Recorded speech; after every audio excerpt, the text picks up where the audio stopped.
She doesn't even go here. I'm bi, actually. Excuse me. Could the ugly, untalented gays please report to the principal's office? Hi, I'm Kurt Hummel, and I'll be auditioning for the role of kicker. Hello! Welcome to Not So Straight Nerds. I'm your host, Alicia. And I am your host, Luke. Yes, and today we're going to be talking about the first half of Andor Season 2, so episodes 1 through 6, as well as the newest The Last of Us episode 3. So, yeah, we got some things to talk about. For sure. We're back in the flow of, weekly covering 2 shows. It won't last too much longer because Andor only has 2 weeks left. Yeah. So this happened while it happened, I guess, but... Yeah. Here we go. There's certainly stuff to talk about. Uh-huh. And Yeah. we will... They are topics, They and are they things exist. to talk about. Yeah. Mm-hmm. So, that being said, before we get into it, vibe check. How are the vibes over there? As far as what we're talking about, I'm not very enthusiastic. However, I'm glad to be here and I'm glad to record. So, it is what it is. Mm-hmm. I don't know. Could be worse.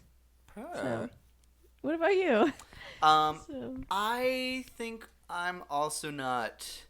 This is the first time I think I felt like we were filming an episode almost because we had to film something. Yeah. And it feels weird because it feels like, considering it's the first time we're covering one of these things, it feels like there should be more to talk about than it feels like I have prepared to talk about. Yeah, I agree. It's almost like every single thing, even episodes I haven't made any notes on, I have felt more prepared for than this one. Yeah. And I've made notes on this one for both things we're talking about. And I still just feel like I don't know how the conversation is going to flow, but we're going to see. We're making this one up on the fly as we go. So yeah. You've been warned.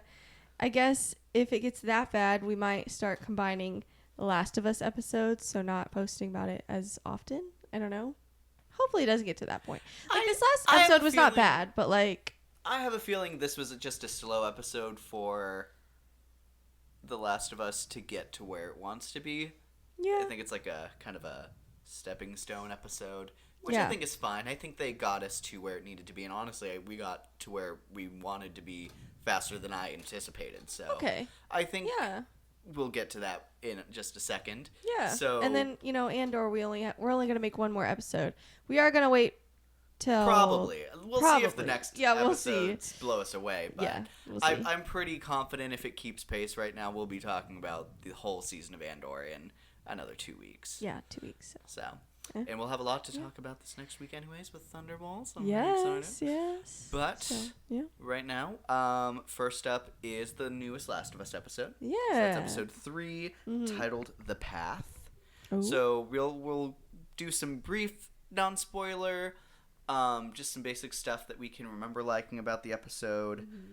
I think this was a great episode for Ellie and Dina. Oh, absolutely. I think the highlights of the episode. I think for sure. they are inherently going to be. It puts me into a good mindset of like I am happy that we're stuck with with is a bad word, but considering such a drastic change has been made in the show, I'm happy to be with these two. Yeah, like we could have been left with a lot of characters, and I'm happy it's these two. Sure. So yeah, that's actually I put Ellie and Dina as my top row here. Yeah. So clearly they were on my mind. So. And I think that the show went through the effort to give Dina a lot more of like drive within the story, which I appreciate a lot. Mm-hmm. I think there's some great acting moments for both of them, but especially Ellie. Mm-hmm. I agree. Yeah, there's a monologue that she gives, which I really like the acting on. Yeah. And then obviously there's a very like big like grieving feeling throughout this whole thing, which I think is done really well. I also really liked the scene that Ellie has with Gale. Yeah. Which was really fun. Yeah. Pretty early on in the episode. So always love seeing Catherine O'Hara again. And then she had another really funny scene with Tommy. Yes. So it's just every time we see Gale on screen, it's like... She's great. Love it. Catherine O'Hara's doing a very great job, or very good job. And so, Yeah. I'm excited. And then we get some new sets that we haven't seen before. I think the setting looks really cool. I like the design and everything. And I think it also is interesting that they skip over some of the stuff that it felt like season 1 was like just kind of going, like trotting its way through. So I think that it's interesting that they chose to do that. I think it's for the best that they did. I feel like I know what you're talking about, and I agree. There's like 2 things I feel like you could be talking about, but I agree on both of them. So, sure. Yeah. Anything that you liked about this episode that I didn't mention? Let's see. Yeah, great speech. Non-spoiler. I liked the redemption arc. I'm like, that's sweet. Yeah. I don't think I still like. I don't think I'm at the point where I'm like, I like that guy, but I'm like, I'm glad he's making an effort. Sure. And we'll talk about who it is later. Dina, the ride or die, love her. For sure. It also has me questioning some things about stuff I know about later, which we're not going to talk about in the spoilers because we're not going to go ahead, even though I know ahead stuff. But I am wondering if they're going to change some things. We'll leave it at that. And I hope they do. I don't like where the story goes. So, anyways. We'll see. And then I'm glad Tommy, if nothing else, I'm glad Tommy has Ellie's back. Well, obviously Dina does, but like as far as the council, there's like a voting thing, and I'm trying to be vague. Let's just say we know Tommy is one of the ones that supports her, and I love that for him. And I'm gonna move on because I feel like I'm getting really close to spoilers, so I want to move on. So, anyways.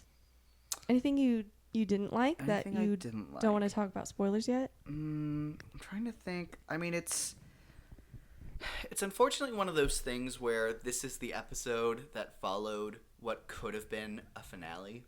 Yeah. So it inherently is like you go into it and it's just immediately so much slower than the last one. Yeah. Which, we are catching up on Severance.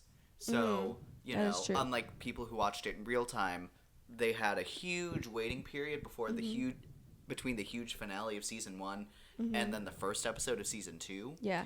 We were kind of going, like, as soon as it ended, we were like, we have to get into the next one. What happens next? Yeah. And then it slows down a lot. Yeah. And, I can forgive that because I acknowledge that that's, like, there was a time jump and, like, you had to get back into the swing of things and, like, have to build momentum again. But we're in that right now. I'm less tempted to give it... I, like, can't give it here because, I was here last week. And, it's slower. I understand why they wanted it to be slower. And I think the team wanted specifically to add a moment to kind of sit in this feeling that the game didn't provide. And so I can respect that for sure. Yeah. And you definitely feel the feels. Yeah. But it's just, you lose a little bit of energy. And especially when you have a show that is capable of, like, possibly cutting to other things.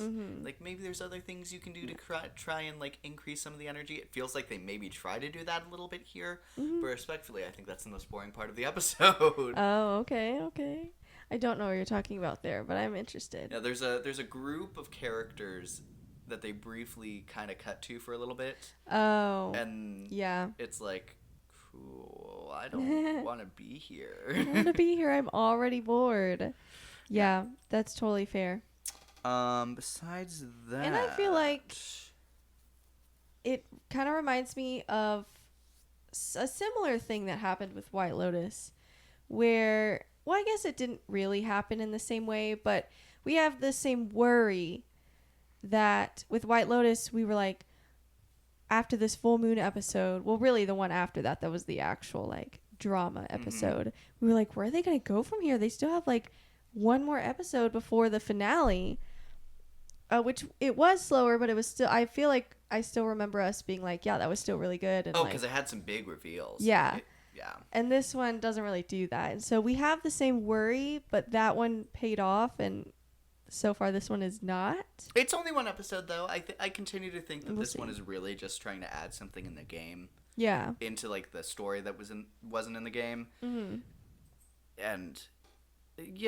I think it inherently slows down the story's pacing, but, I'm sure for some people who had like the connection to these characters before they even started watching the show, I can understand why there would be value there.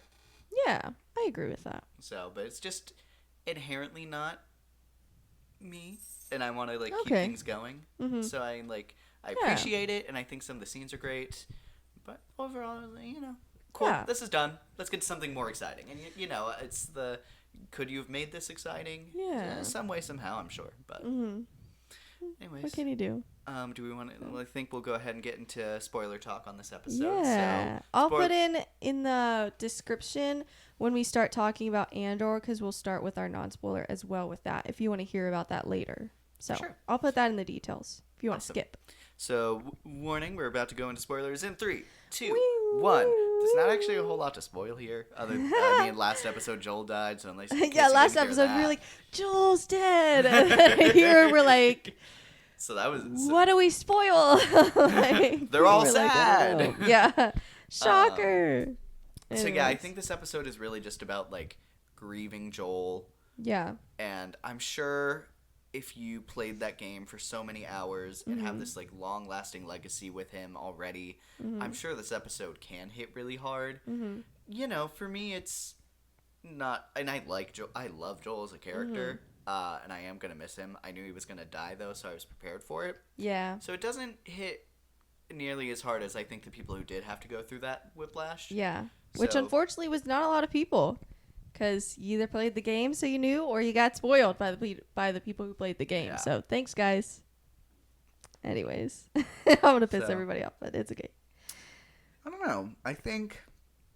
I don't know. I agree with that. I totally agree with that, though. It's just like I can respect it and I can see the value in it, but it's hard when I'm not having the same experience.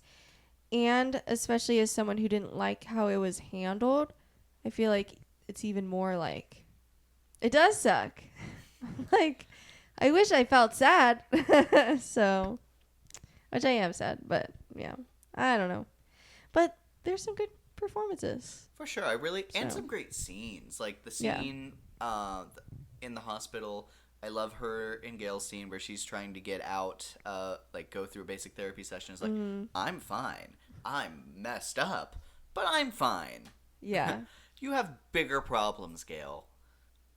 And then that was a great scene, her being in the house and kind of mourning Joel within his own space. That was a good scene. That was a really great scene, a really quiet scene. And I liked what Bella Ramsey had to say about that scene and filming it and actually crying a few times. Because it's like they lost Pedro Pascal in real life. You know? Like, you don't get to work with him anymore. You think about all of those, like, things, those, like, projects where, like, someone leaves, like, for the final time, and it's like, that's this. Yeah.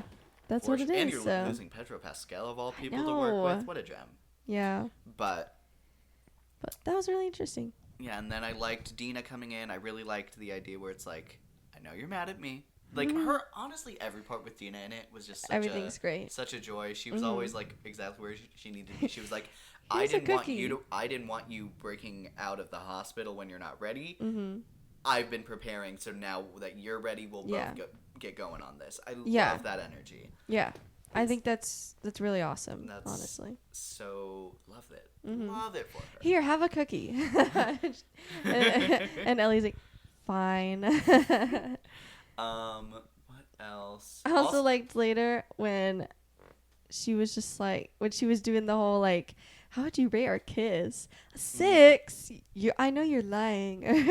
Whatever. Fuck you, a 6. I love the way she gave that line. That was great. That is so real. That whole scene was very good. So cool.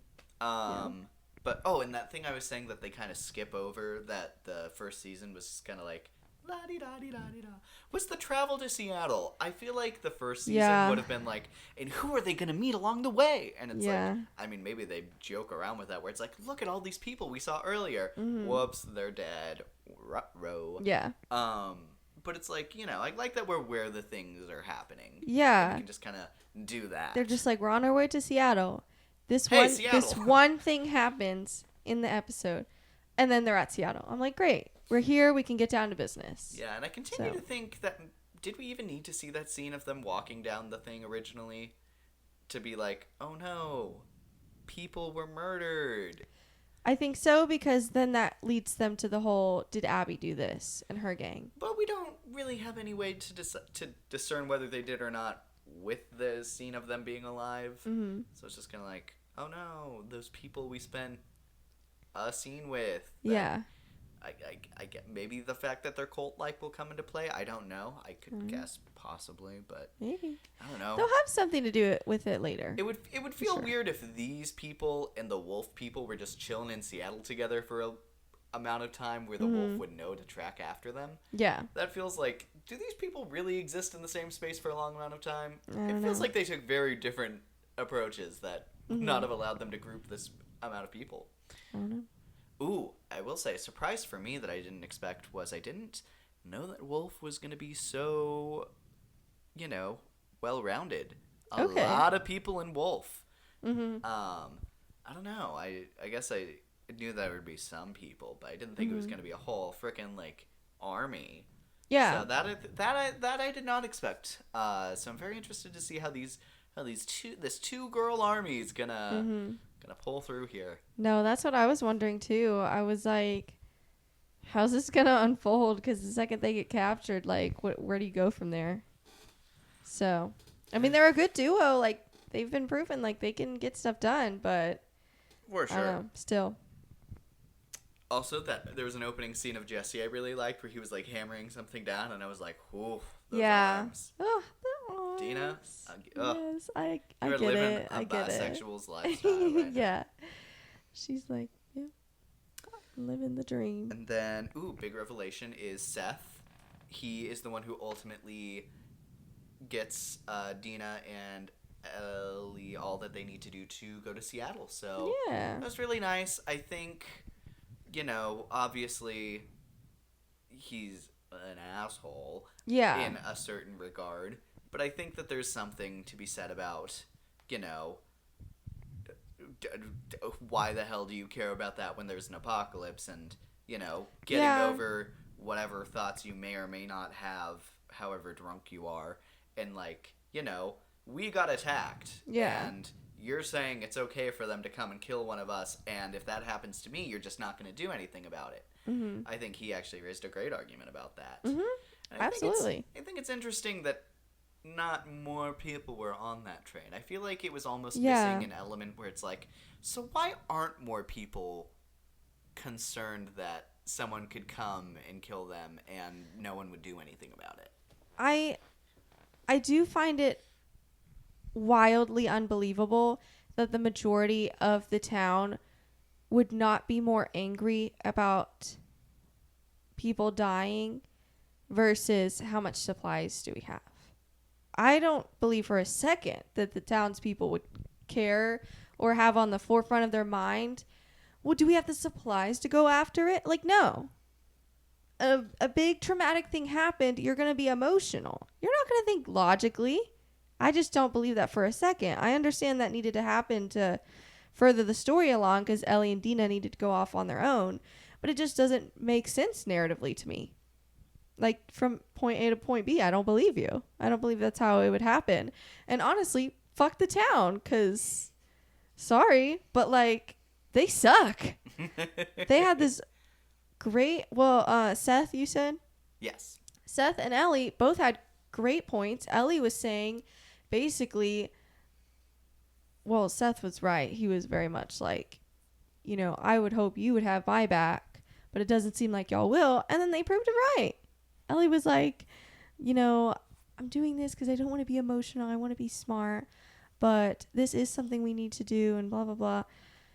And then they were just like, sorry. It wasn't even close. Mm-hmm. I think 3 people voted yes. Maybe if it was closer, maybe it would feel... Yeah. It's the fact that it wasn't even close. 3 people. Probably Tommy, Seth, and what's her name? Well, Seth didn't get a vote. He's not on the council. But Maria... Not Seth. I think. Jesse, sorry. Yeah, and Maria. I'm gonna guess. And Maria. I assumed those 3. I don't know why I was randomly thinking this, but I Who remember... is Seth? Why am I thinking Seth? Seth's the guy in the crowd. The old guy. Right. I keep thinking his name's Judd. I don't know why. I It's literally not wrote. Judd. I literally. I don't know why you got Judd. I literally wrote down Judd It's- ? So I don't know, man. But a really silly thought I had is like in get in the mindset. Mm-hmm. You're an actor. You're an extra actor who gets cast as someone on the council, and then someday you're gonna go on the internet and be like, actually, my character's backstory was that I was one of the people who voted for Ellie, and one of those other 3 characters is super fake. Oh. And I'm the real. It actually was me, and so one of the 3. You gotta watch out for them. I don't know. That was just a really silly thought I had while we were watching that. That is funny. Like, actually, Is there anything else I'm to an talk ally. about? There was the wooden coffin scene with Joel, which is completely original to this show. Yeah. Super love the idea that you see him at rest ultimately. Mm-hmm. God knows he deserves it after that. So, I think that would have been a great scene for people who are more connected to, like the game story. Mm-hmm. I'm sure that meant a lot to someone. Unfortunately, it's not me. And I don't know. Yeah. I feel like it's not for at least a decent portion of modern view or general audience. It's hard because I totally agree, and that's what the general audience that is left after the last episode. I also think it's interesting that this episode has the same rating that episode 1 did this season. So it's interesting. It went, and we're back. It's like, yes, they killed Joel. Anyways, that's what it feels like. They're like, yes. That's funny. So going forward, so in the trailer for the next episode, we see them in Seattle. Clearly, they get stuck in the subway with a bunch of clickers, which is exciting. We had no clickers this episode. Okay. I feel like maybe a couple would have done something. I don't know.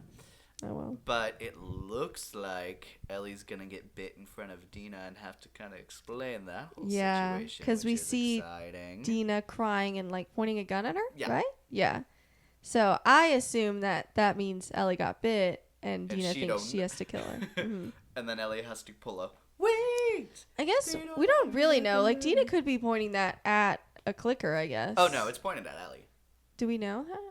I remember that being like the shot where it's like Ellie's like turning to her. And But sees if her there's with a the gun. cut, there's a cut. But I think that's how it's gonna play out. That would make sense to me. But I guess we don't like.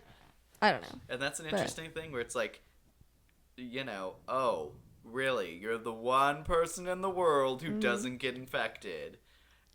And now you tell me when I already have the gun pointed at you to kill you. Yeah. I don't know. That's Well, really interesting. she has two. She has one on her arm and one on her stomach that she can show her. Well, she cut around the one on her stomach. Like, she specifically cut into them so they aren't Ooh, and then she recognizable. tattooed her arm. Yeah, so we'll see.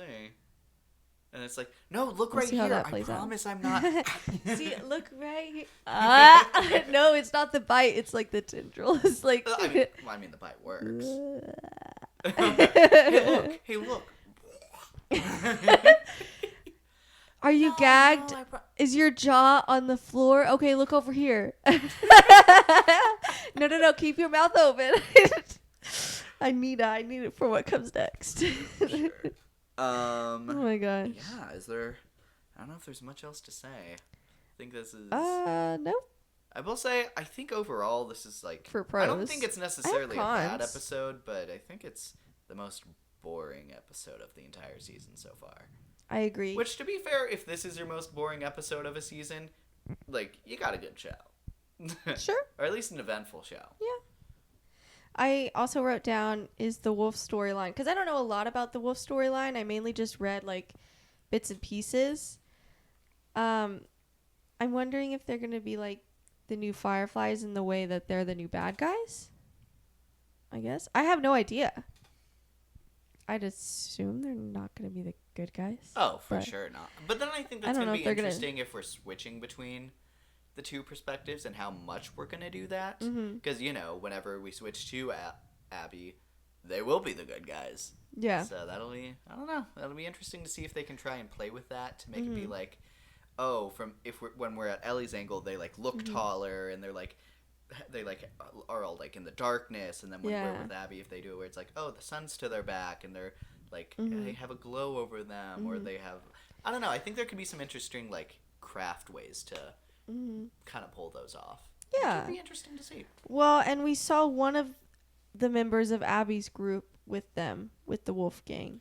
So I wonder the one you didn't like with played by Danny Matty. Ramirez. He was up. I actually thought that was cool that he was just up like at a high place and like checking the city. Yeah. I thought that was really cool and very practical. Well, and I'm wondering, does that necessarily mean that the entire group is part of the Wolf Gang? Or I would assume so. Yeah. I mean, because they were saying we're military, and you know, do they just dip and then come back and be like, all right, I promised I'd do this thing? Honestly, that's Mel's energy. That just adds to the whole, if they are and the Wolf Gang is bad, like they go out and kill people kind of bad, then I wonder where that leaves them. Because if you're trying to redeem Abby, but then you like and you say like, we're just here for Joel, not to kill anybody else, leave, and then almost immediately join a gang that just goes on to kill people, then you're contradicting yourself. Sure. I mean, so I kind of hope that doesn't happen. I feel like they maybe will introduce another group that maybe is the one who killed the like cult people, because it is. Yeah. Because even they're coming it from seems the very opposite black direction. and white. Yeah. Because like if Abby's team was going that way, like true. Then why did it come from the side they were walking away from? I don't know. Yeah. And that doesn't. It does seem like it's setting it up to be, you know, like a. I don't know. Wait, she's not what you think. It does seem like it's trying to set it up in an obvious way, which makes me think.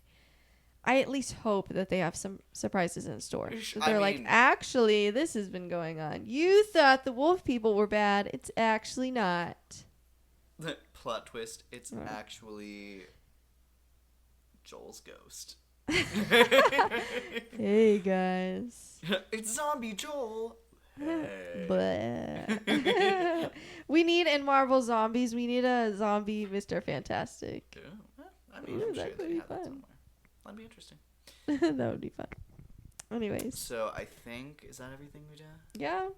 Yeah, that's that episode. I'm giving this episode some grace because, like I said, I think they peaked really early on.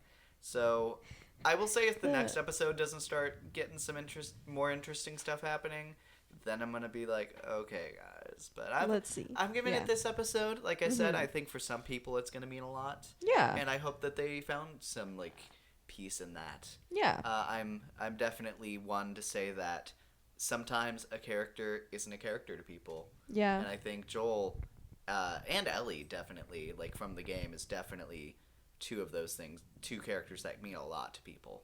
So I'm sure the Joel stands, if they want to find solace in this, they can, and I hope they did. Yeah. And rest in peace, Joel. R.I.P. Did you do it the right way? I don't even know. I'm not Catholic. I'm not Catholic. I don't know. I'm not eligible to be the Pope. Rest in peace. R.I.P. So, okay, moving on to the second season of Andor. Yay. That's how I feel. So, okay. Especially after watching Revenge of the Sith in theaters recently when it re-released. It's like, ooh. I miss when I liked Star Wars. It's very weird. Which I liked parts. I liked parts of the first season. Like you said, they have really high highs and then parts really that are dull lows. Yes. Like it's not bad. It's just uneventful. Really boring. Yes, I totally agree. And that was the first season is what we're talking about right now. Yes. And so I would say. And they have a really good recap if you don't want to rewatch the whole first season or you don't have time or whatever. They have a really good 17-minute recap. 14-minute recap. Just and it's great. Up, yeah, like Andor that recap. It's like it is every great moment from the first season is like in there, and it's like, man, if this was a movie, this would be a bomb. Really good. Movie. I wish the whole show was like this. And so But I will say, especially, and I think it's interesting that the first season was released weekly, but it had like arcs that lasted every 3 episodes. Yeah. And here we have season 2 where it's being released in 3 episodes at a time. And I think it's interesting that... Oh, that's a good point. I think season 1 still did the season 3, the like 3 episode arc thing much better than I think this one is doing it. I agree. I think it's interesting that it like was accidentally set up to be really good at that, and then it's just not nearly as good as the first season was. Well, because here's the thing. However you release your show, like, is it 1 episode weekly or binge or you know, like chunks, whatever. It needs to be with purpose. Like, as much as I'm frustrated with Netflix's model of the 2-parter, they do usually, from what I remember, do a good job at like actually having like a cliffhanger in part 1. So at least it's purposeful and it feels like a part 1 and a part 2. And then weekly releases, sometimes there are examples of when they're done well, like White Lotus, and others where not so much. Man, I could only imagine like what Daredevil Severance would be like if it was if we were watching that as a weekly. I'm sure that would have been crazy. I feel like it'd be really good, but it'd be like killer to wait each week. All I'd be thinking of. But yeah, I which wish that's I was the that point. excited to get back to an episode like that. Yeah, me too. And so it's interesting. I'm excited to eventually watch to be season caught 3. Up for season 3. Yeah, that'll be an experience. But then this just seems like, what are we doing here? Like, if the first season did this, you'd see that. You'd see those 3 episode arcs, and you're like, okay, it makes total sense that they're releasing it like this. And I don't know. I haven't felt that same impact. I kind of see where they're splitting it up. But like, it feels like there's like vaguely a season arc. Yeah. Like a 3 episode arc. I keep saying season. But it's not... But there's so much going on. Yeah. That it feels like you're kind of losing the... These are specific to these 3 episodes. Yeah. And then it's like, but this is going to carry on over here. And it's like, wait, I thought that was that. And it's like... Yeah. It's just a lot of crossing threads. Yeah. And I would argue possibly a little too many threads. Yeah. I think it's interesting on the spectrum between, like, having one thing that is being... What is it? Being adolescence, where you're watching one thing for the entirety of the episode. Yeah. And being something crazy where it's like you are watching 10 different plots, at least 8 of them are in 1 episode at a time, and some of these you will see for 1 episode every 3 episodes. Yeah. You know what? Maybe we'll say Daredevil Born Again. Whoa, I went there. What? But at least that one was weekly. But, you know, So. at least, like, it feels like season 1 leaned a lot more towards the, like, minimum threads, and you're watching one thing at least per episode. Like, it centers around one thing an episode. Yeah. And then it, like, sometimes splits out when there's, like, a time jump or something happening, and you're learning more about some of these other characters. Yeah. This season feels much crazier. And Yeah. it's like, oh, now we're doing all of these things in this one season. Isn't that fun? And it's like... I am all over the place right now. Yeah, I'm lost. And that is an extension of what your show is. Yeah. And I'm not entirely lost, but I'm just like, it's hard for me to be super invested in one thing or like in things in this show because, like, you know, I'm immediately going to be jumped to something else. Yeah. It just feels like a lot. A lot of cuts back and forth. And then I think it's all... And I just don't think a lot, I would even say most of the subplots are not super interesting to me. I don't know. There are parts that, like, I will say, I feel like overall I liked episode 6. Out of 4, 5, and 6, I was most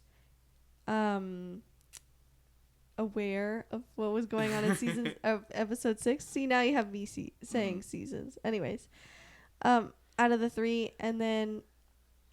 And then in the first group, and I agree with you there, and I think in the first 3, episode 3, I think was the strongest. Yeah.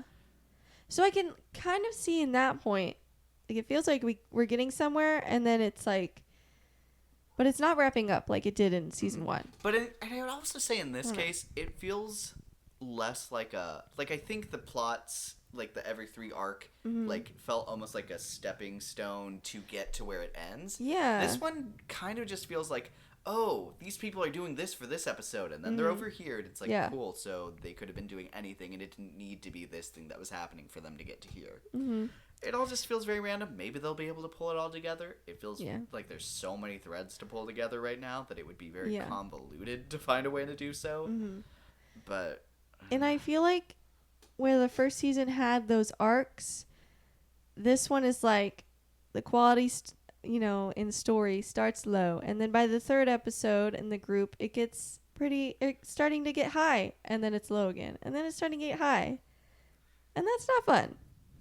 So and also I don't know when the last time I felt the runtime of an episode so harshly. Me too. And they're not long enough for us to be like, how much time is left, and there to be 20 minutes left.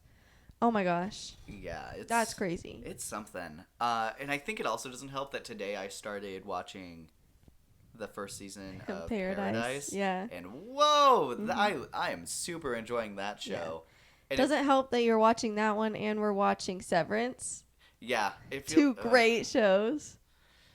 Which I'm also watching. I'm halfway through episode 3 of Paradise, but I have not gone to that in a while, so I need to catch up. I could yap about Paradise, but we should maybe when we all finish it. Maybe I would love to talk about Paradise. Yeah. But going back to this conversation, we're still in the non-spoiler technically. Yeah. I don't even know. That's the thing. I don't even know if this is a show so far that really has too much to spoil. Like it feels like stuff happens, but it's not anything that it's like, oh, this has you would be upset to know. Major repercussions. Yeah. Like it doesn't feel like it's set up to be like, oh, we're going to talk about this thing that happened. It's more like you're watching things happen and you're aware of them. Yeah. And then you're watching the next episode. And it's like, I don't know. It feels rather unexciting. Yeah, I agree. There's only one thing, and it happened in episode 6 that I would say are like spoilers. With a character dying. But even then. And I wanted to bring up in the non-spoiler section what a comment you made about how this show doesn't even feel like it's Cassian Andor's anymore. Yeah, it feels like he's such like an ensemble character in the show that's named after him, which feels crazy. Yeah. At least in the first season. Like I was saying, it feels like he's like the focus character. Yeah, and I feel like in this season he has a storyline, but it's just amongst others. It's not connected to any of the others so far. Doesn't even get nearly like an appropriate amount of screen time to like be like, this is clearly the main character. Yeah, I agree with that. If it wasn't named Andor, I wouldn't even know. I would not have guessed it was his show. No. Which is interesting. I don't know why they would decide to do that. I don't know. And then another thing, you know what? I'll get into that in the spoiler section. Is there anything else we can even talk about before we get into spoiler stuff? I did want to bring up, and I promise I will be vague, for and sensitive, but I know. Oh, right. So there is a scene of SA in episode 3, probably in the middle or towards the end. I think probably like the last fourth of it or third of the episode or whatever. There. So they don't put a content warning. So just so warning, because I don't know why. Disney, you've put content warnings before on plenty of stuff, so you know better, and you still didn't put a content warning, which is wild. But anyways, I will say I was worried because I don't really like watching those scenes, which like nobody likes watching those scenes. Well, most people know, I guess. But I don't know. I feel like they're not necessary most of the time, and so I'm just like severely uncomfortable when watching it. And I feel like I could get what was happening in the story without watching it. So I will say nothing like really bad actually ends up happening. But there is certainly an attempt that's very clear, and she makes that very clear later. So if you didn't even interpret that correctly, you will know what was happening. So just be warned. It's not like nothing graphic happens, to put it that way. That's what I thought was going to happen. The way people were talking about it, I was like, oh my gosh, like what happened? Like, did they have this like super graphic scene? No, nothing like that. So just be warned. So It's there.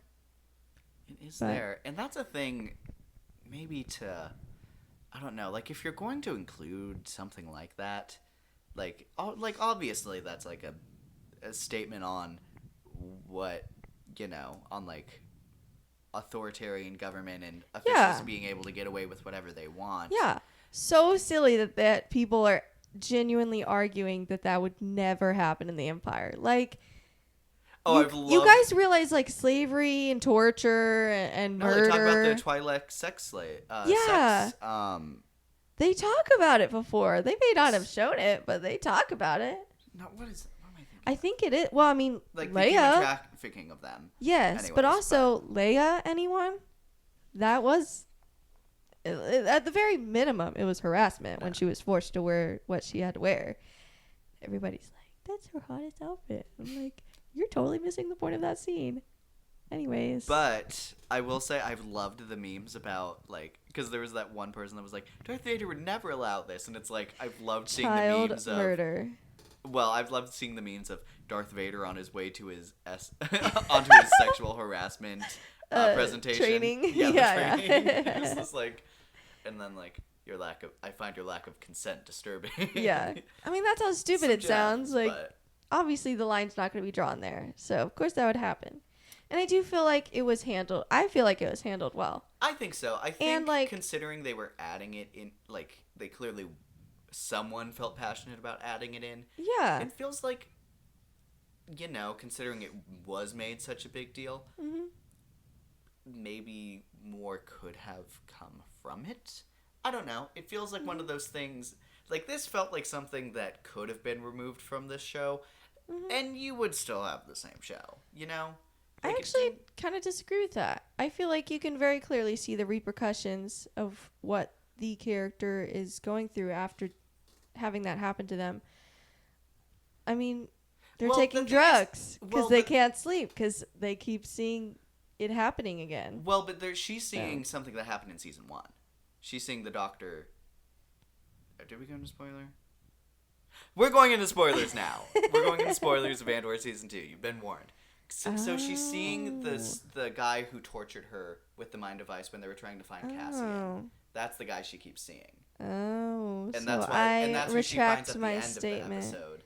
And that's the thing that he puts on her was the thing that he put on her. Right. And he's the one that she keeps seeing. So, if that's going to, like... So I agree that if that was what they were doing, there would be value in that. But she's already seeing something else before you even get to that. So it feels like and like maybe you could have combined, so she like could see both, and there could be something, but like they don't do that, so it feels. It's hard because I wonder if the guy that attacked her, did she actually like officially kill him? I mean, the guy said so. In any case, the ship blasted right next to him. So. Oh yeah. Well. That's a hard thing because I totally love the stories of like taking your power back. And in that scene, she does. Mm-hmm. She stands up to him and she hits him and hits him and hits him and hits him. And he collapses on the ground, is presumed dead. And then, like you said, it blows up around him.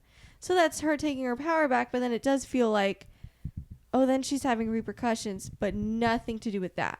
That's weird. I totally misinterpreted that. That makes a lot more sense now because I was a little confused. But that kind of sucks now. I retract my statement now because I was misinterpreting what was happening. So yeah, and I don't know. It feels like those are like two similar things that it feels like you could have just made one of these things assaulted. A lot stronger than like having to and then not addressing both of them. It feels weird. It feels weird. That is weird. Anyways. Some other stuff that we can get into in the non-spoiler. I think... Oh, that's another thing I wanted to say. Another part of this season that just feels like it's really weirdly structured is that unlike the first season, which kind of had cutaways to some of the Empire characters, clearly season 2 was supposed to be like, hey, remember all of these characters you knew from season 1? Now they're like actual characters in this. Yeah. And, I've really enjoyed spending more time with the characters that were in season 1. Like Yeah. Bix, I didn't know her name all of season 1. Now I'm really attached to her, actually. Oh, I love her. She's great. Which I did not feel that way in season 1. I remember seeing her and being like, I don't know who you are. Mm-hmm. And I feel like more important stuff is happening than every time he comes to talk to you. Yeah. But now I really like her. So I think that's, a testament to her performance and them wanting to give her a bigger role. Yeah. We're seeing a lot more of Luther, a lot more Mon Mothra, I believe is how you say her name. She had her own plot lines in season 1, but this one I think is that the a lot redhead? stronger. Yeah, it's the politician. Okay. She's great. Or she's at least interesting. Yeah, I enjoy her plot lines a lot. And her outfits are so cute. She I love always it. eats. Yeah. Lutheran's assistant, I absolutely adore her. She is killing it. Yeah. Like every time she's on the screen, I'm like, I'm having a good time. Yeah. That's the one that I said looks like Leia. Yes. She's giving like Leia vibes. She kind of like she has some similar facial features. I feel like if they wanted to tell me that was Leia at that age, I feel like I would believe them. Yeah, I'd be like, sure. Kaya. I'd be like, that passes. Close enough, kind of thing. I feel like we're seeing way too much of the Empire characters. Yeah, like, 'cause the and thing they're is, not interesting. It feels like we're seeing too much of both sides, and obviously they're going against each other. Right. But they're both trying to figure out the next move of the other, and we know what those moves are because we know the end plan for both sides. Yeah. So it feels very like they're like, oh, but what is the Empire gonna try and do here? And it's like, They're gonna well, try I know to do what this. they're trying to do here, Yeah. and now I have to watch them not know this for the entire season. Yeah. And that just feels poorly set up. Like you could have Yeah. had some great reveals as you see them like uncover what the characters we know are doing. Yep. And then like have like a episode of like, oh, here's what they were doing behind the scenes, and have like one episode where it's like, this is the Empire side. But I feel like they're merging it too much, so it's like, okay, like they're constantly undercutting each other. It's just like, this could have been a great show if you were focusing on one side Yeah. and like showing glimpses of the other side. But now I'm like watching two people play chess and they're speaking their thoughts out loud, Yeah. and I have to believe that the other side isn't hearing what the other person's saying. Yeah. You're like, okay. I agree with that. That's a really good way of putting it. So So it feels wild. What's our time? 48 minutes. Not bad. A beautiful 48 minutes. I like seeing Ben Mendelsohn's character.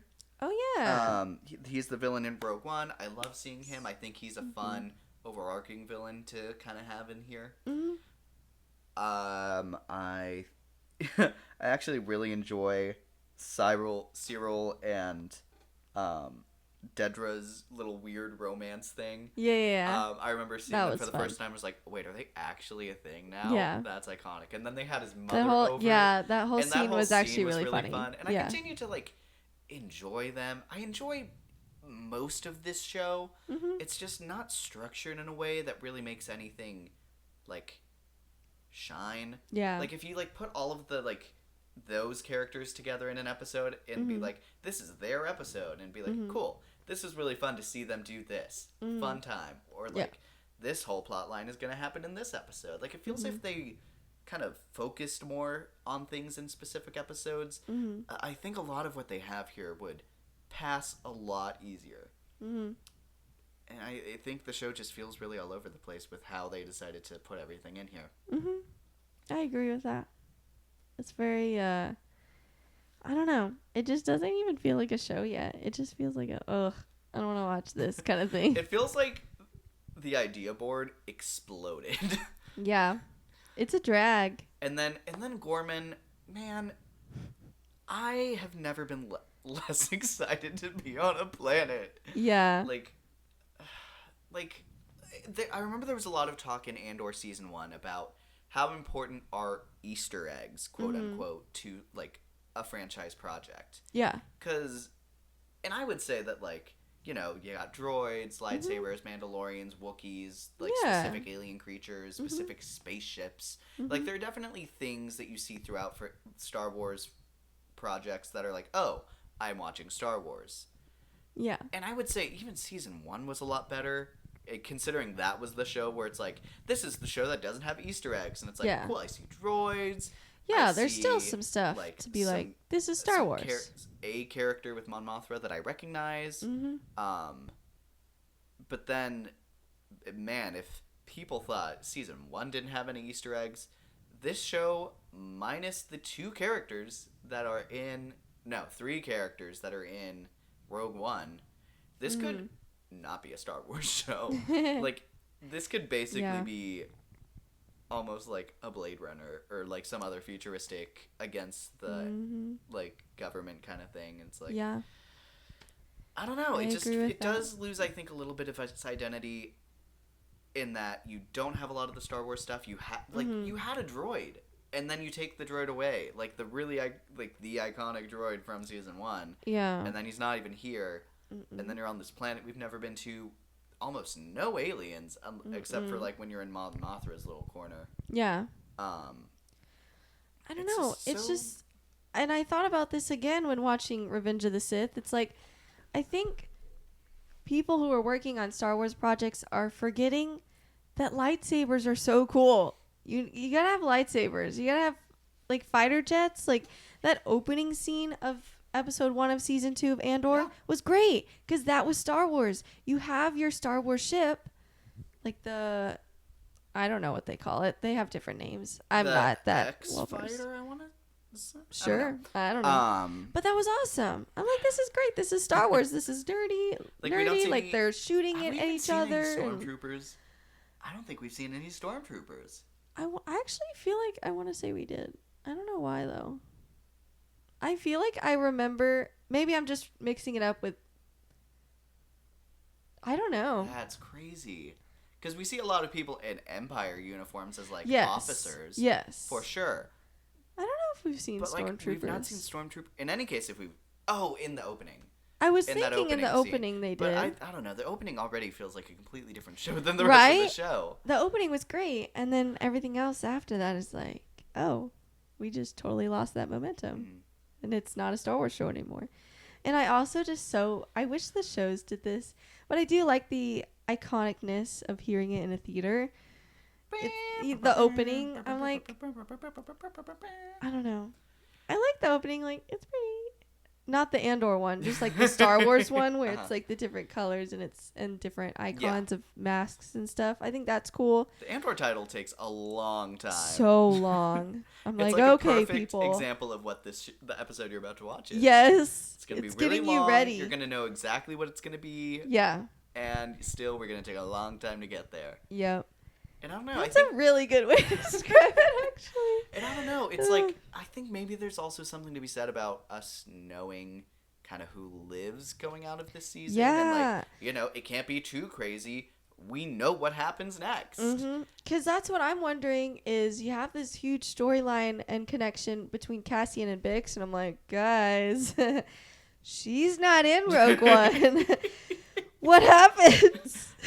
I'm scared because I really like her, but I'm like, she's gotta like die. Like there's no other way that I can see that would make sense. Yeah, because he gets pretty like I don't know. I get kind of romantic vibes between him and the girl in Rogue One.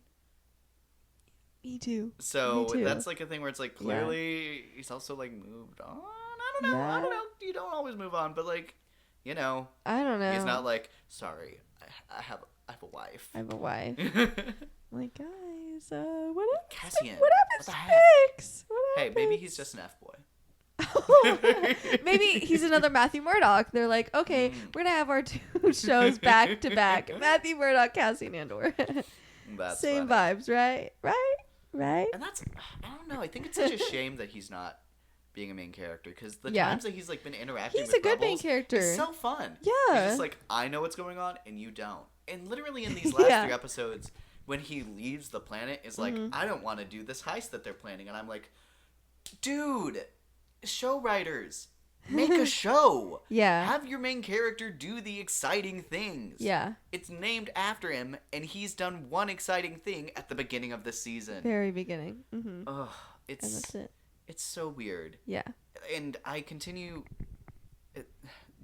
maybe a great moment to say, if you're liking this show or if you love this show, I'm so happy for you. Oh, I'm yeah. so happy for you. I'm glad someone's enjoying it. But it's just, I struggle to understand it because I feel like, because I think having a show that's focused on, like, the rebellion and the feeling of rebellion and why, like, normal people within this universe feel the need to stand up to an oppressive empire, not only do I think that's a great idea, I think that's a really important story to tell. And I feel like, you know, season 1 had its issues, but overall I think in certain ways they absolutely excelled in that. Like the prison escape 3-episode arc, loved that. The actual heist scene, loved that. Yeah. And so there's like clearly stuff you can do to make that work really well in the space. And I think they have a lot of elements here to do that well. It just feels like they're just not doing I it. can't understand why they think this is the like best format to tell that story. Yeah. It just feels very like. I agree. I will say I'm glad they're not doing it weekly because like I could not imagine what this show would have been like if it was weekly. Yeah. But I do kind of wonder what it would be like for a binge. So I don't know. We'll see. I don't know. But that's the thing. This show is so long. I think it would be a hard binge for me as well. Yeah, that's so true. Because we took a long time to watch those first 3 episodes. And then we took 2 days to watch the following 3, 4, 5, and 6. So. And also, what an unfortunate time to drop them. Like, maybe this is a show that needs to be dropped at 3 in the morning so you can watch them throughout the day. Right. I agree. Because dropping them at night, then it's like... Because also, this is not an event show. No. Like, you're not watching these episodes to catch up on a conversation online. No one's talking about it. So far, the only ones talking about it are talking about that essay scene. Yeah. And whether or not that belongs in Star Wars. Yeah. Which is like, you know, there's a show here with a lot more ideas than that. Yeah. And if that's the only thing anyone's talking about, then that's worrisome. So... It's very weird. Oh, well. I think it's interesting because this is the show... I can't remember. Yes, this is the guy who supposedly, like, saved what Rogue One was. Because the guy who originally was working on Rogue One went on to make The Creator. Oh. And this is the guy who's doing this and the first season. Okay. Is the one who stepped in to, like, bring together and reshoot and fix what Rogue One was. Okay. Which I liked The Creator, though, so that's interesting. I loved The Creator, and right. I love Rogue One. Me too. So... That's interesting. And then here we are with Andor, where I think the season 1 is okay. Season 2... I wonder how much he really fixed, or if think he just wanted credit. That's where I'm kind of leaning towards. I wonder if he's just a little... what is it called? Embellishing? I wonder if he's just embellishing. Maybe. I don't know. I think it's just interesting. That, or one-hit wonder kind of thing. Yeah, some characters are really great in season 1 and season 2. And I think, you know, how much of that is the actors, how much of that is the writing. Yeah. And I certainly think the directing and editing is, like, the biggest issue. Yeah, I agree. So, and, like, Totally the overall agree. direction of this show. I think the cast is doing great. But, like, the whole, like... And I like the visuals. I think it's a very pretty show. I think the production design is nice. As you get with Star Wars, typically. Yeah. So, but that's the thing is, that's kind of a standard in Star Wars. And so then if you don't have much else, what are we doing here? So, I agree. I don't know. I think it's going to be interesting because no matter what this show is, I think I anticipated people being like, those people on Twitter being like, this is the best Star Wars show. And if you don't agree with that, then you don't get it. And it's like, I see what they want to do here. Yeah. And like, I enjoy parts of it for sure. I do the first season, but man, I cannot look at this show and be like, this is the amazing. best Star Wars show. Yeah. Like, that's what someone said that, and I was like, whenever I, like, before season 1 or season 2 released, I'm a little all over the place, I'm tired. And I was like, I now feel like this is going to be stronger than season 1. Yeah. And now we're here, and I'm like, I think they, like, mind. messed up some stuff that season 1 had going for it, and they have some interesting ideas off the bat that I don't think season 1 had going for it. So it's almost kind of like, it's honestly, like, in the exact same place that I scored season 1 right now. Okay. And honestly, if they don't have a pretty big finish, it's gonna be lower than season 1. Yeah, I agree. Totally. Like, agree. if they don't get something that matches, like, the prison scene and, like, the prison break, arc. Like, it has half a show left, but we'll see. But is that going to happen on Gorman? Respectfully, that's the thing. We see so much of the season 1 characters, but every character introduced in season 2, I'm just like the characters that were introduced in season 1, and I'm like, I don't know about you. I don't know who you are. And honestly, you're not giving me a good reason to want to learn more. Yeah, I agree. It's so... And then they have 2 interesting female characters that they introduce. And we find out they're in a relationship. Or they love each other. Blondie, or the more redhead one. The redhead one? She's in season 1. She's the one who leads the heist. Well, they introduced their, relationship. I think they were vaguely in season 1. Both of them? Because the thing is that Luthen's keeping them apart because, they were saying, he finds us stronger apart. And they definitely at least saw each other. Okay. Briefly. Okay. I definitely understand people not remembering these characters. Yeah. But. Well, and then they have this whole, oh, they're so cute, they like each other, and then they go on a mission, and then spoilers, one of them dies. That's another, and it's that also takes me out because this guy who randomly gets a one blast out of a blaster hits one of the only characters that are interesting on this planet. Yeah. Of the 2 people that are interesting on this planet. Yeah. It's come on. It's so annoying. Is that why you gasped? Did you know that it was going to be her? Oh, as soon as that happened, I was like, oh my god, of course. No. It's maybe if you had her come up to try and break the fight up, I would buy that. Yeah. Or if she was in literally a quarter of a football field away, but just pew. Where is she? It's like a tracker. It's a tracker just for her. It's that was one homophobic blaster. Right. I'm like, and it's that's crazy. Show, you are already short on characters that I enjoy watching for a long period of time. And you just Maybe killed don't one of them get rid off. of them. Right. Yeah. That's crazy. I don't know. It's very interesting. I really want to hear that something some other big arc happens, but I just don't believe that's on Gorman, man. If we see Gorman blow up on this show as the season finale, I'm gonna light a candle and be like, "Yay! Never have to go here again." Sing a little song. I agree. I don't know. What you gonna do? What you gonna do? Anyway, sorry. I'm trying to think if we covered everything. I feel like we did. At least a lot of it. Yeah. Yeah, so that's it. That's it. What an exciting episode.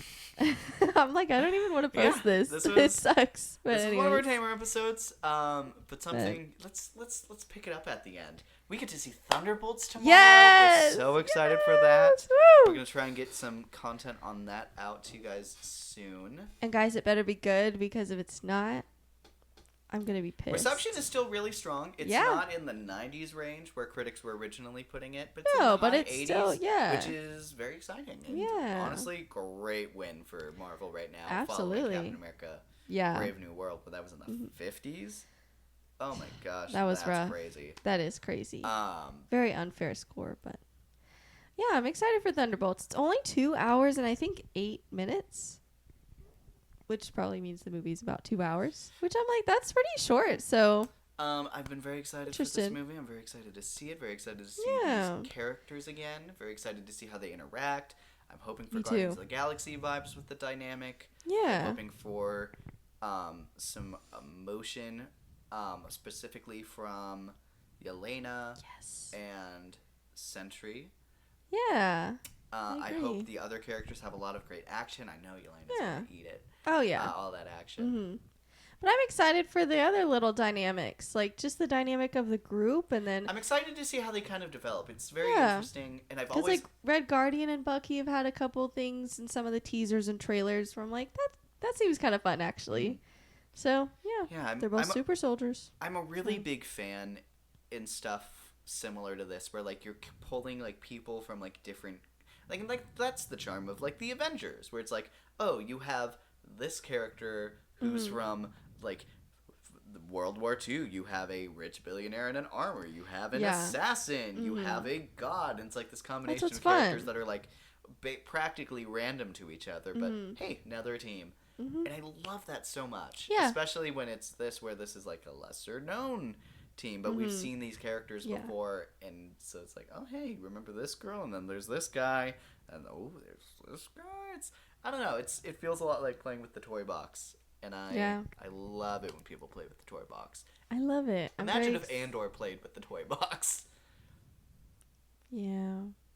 Well, let's end on a positive note. Thunderbolts! We're so excited. We're gonna make a video on it, of course. Yep. I think you also heard us on camera. I definitely want to do an episode on Paradise whenever I'm finished watching that. That is a great Maybe we could do show. an episode on Marvel Rivals sometime soon if we don't have anything else this weekend. To do Marvel Rivals. We will be pretty caught up, I think. So maybe we can do that this weekend. So that's what I'm saying. Like we could do Thunderbolts and Marvel Rivals. Yeah. And then that's all I can think of, unless we happen to get caught up on like Severance or something, which I don't see happening, but you never know. We'll see. Maybe. We shall see, because we still have to do 2 Mission Impossible movies, but we've got time. Let's say that. Yeah, it'll be a good time. We'll have the 2 best Mission Impossible movies left, and then we have Severance. So like we've got some good stuff coming. So we have a good pick here. What we want to watch. So yeah. For sure. So that being said, thank you guys so much for listening to us today. Yeah. Let us know if you are watching either Andor Season 2 or The Last of Us Season 2. You're still watching. Yeah, let us know what you guys think of these shows so far. Maybe if you're not watching it, why aren't you watching it? Is there any specific reason that you aren't? And let us know what you're watching. Is there something we're missing? Yeah. Let us know. Because disclaimer, The Pit and the Studio are still on our list. Yes, I think there was one more.